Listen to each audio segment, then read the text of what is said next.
ចាជំរាបសួរថ្ងៃនេះ MC សូមចែករំលែកប្រវត្តិដ៏គួរឲ្យចាប់អារម្មណ៍របស់ជនជាតិចិនពិធីសែននំព្រះខែបុណ្យសែនព្រះខែពិធីបុណ្យពាក់កណ្ដាលទសវត្សរ៍មកហើយទីបំផុតរដូវកាលនំព្រះខែមកដល់ទៀតហើយអាហារដ៏ឈ្ងុយឆ្ងាញ់នេះត្រូវបានបរិភោគជាប្រពៃណីនិងជាអំណោយរវាងមិត្តភ័ក្តិក្រុមគ្រួសារក្នុងពិធីបុណ្យពាក់កណ្ដាលរដូវស្លឹកឈើជ្រុះពិធីបុណ្យដ៏សំខាន់របស់ចិននេះគឺនិយាយអំពីការដឹងគុណតាមច័ន្ទគតិនិងការមើលព្រះច័ន្ទដោយនំព្រះខែដែលសម្គាល់ទិដ្ឋភាពសំខាន់នៃការប្រព្រឹត្តប៉ុន្តែតើអ្នកដឹងទេនំព្រះខែមានអាយុកាលរាប់ពាន់ឆ្នាំនិងមានប្រវត្តិសម្បូរបែបដូចជារសជាតិរបស់វាពីការធ្វើសញ្ញាសម្គាល់នៃការប្រព្រឹត្តពិធី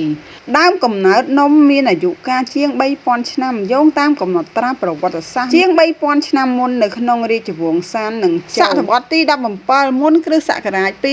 256 មុនគ្រិស្តសករាជនំទាំងនេះត្រូវបានគេជួញដូរពីតំបន់ភាគខាងលិចនៃប្រទេសចិនឥឡូវនេះអ្នកដឹងបន្ថែមអំពីប្រវត្តិដ៏គួរឲ្យចាប់អារម្មណ៍នៃនំព្រះខែយើងប្រកាសជានឹងពេញចិត្តចំពោះរសជាតិទាំងនេះបន្ថែមទៀតនៅក្នុងពិធីបុណ្យពាក់កណ្ដាលរដូវស្លឹកឈើជ្រុះនេះបិទតែម្ហូបនេះមានលក្ខណៈប្រពៃណីនំព្រះខែទាំងនេះផលិតសម្រាប់អំណោយដ៏អស្ចារ្យឥតខ្ចោះសម្រាប់មិត្តភ័ក្តិក្រុមគ្រួសាររបស់អ្នកដើម្បីបង្កើតភាពស្រស់ស្អាតសម្រាប់ពិធីបុណ្យនេះយើងសូមជូនពរឲ្យអ្នកនិងមនុស្សជាទីស្រឡាញ់របស់អ្នករីករាយនៅក្នុងបុណ្យពិធីសែនព្រះខែពាក់កណ្ដាលរដូវស្លឹកឈើជ្រុះនេះនំព្រះខែពិធីបុណ្យនេះផ្ដោតទៅលើការប្រមូលផលគណៈពេលរឿងព្រេងមួយបានភ្ជាប់វាទៅនឹងការមើលព្រះច័ន្ទហើយនំព្រះខែត្រូវចាត់ទុកថាជាអាហារដ៏ឈ្ងុយឆ្ងាញ់នំសែនព្រះខែត្រូវបានគេផ្ដល់ជូនរវាងមិត្តភ័ក្តិក្នុងការជួបជុំក្រុមគ្រួសារនៅពេលប្រព្រឹត្តពិធីបុណ្យនេះ